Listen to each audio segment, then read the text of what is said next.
चारो बाह्र जस्तो त पुरा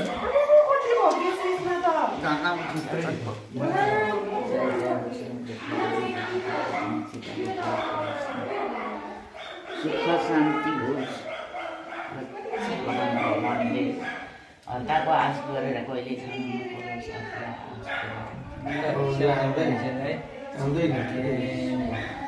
यति मामा बसिरहेको उसको यसको मामा अबले यहाँ कहाँ मान्छ हौ अब के बोल्दै जमरा जीवा आएको रक्षा गरून् भगवानले सदा दिन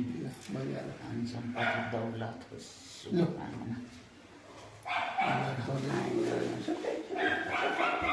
नानी उता गएछ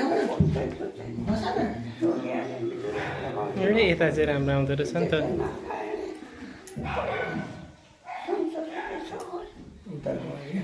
दुर्गा माताको चलाइकन सदा दिन कहिले नलागोस् कहिले नलागोस् रक्षा गरौँ सेवा सेवा आएको होस् अर्काको आश गरेर आश पुर्याएको पर्दैन पैसा राख्नु ल्याउनु चिज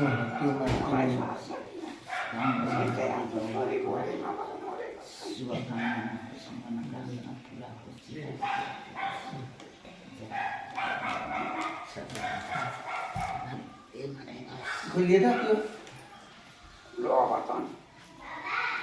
नाति बुवा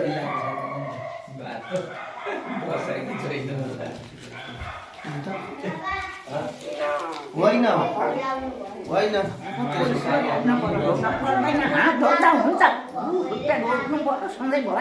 आमाले दे मैले चित्त बुझाएँ भने भयो त दिस आमालाई के दिनु पर्यो भइहाल्नु त यसो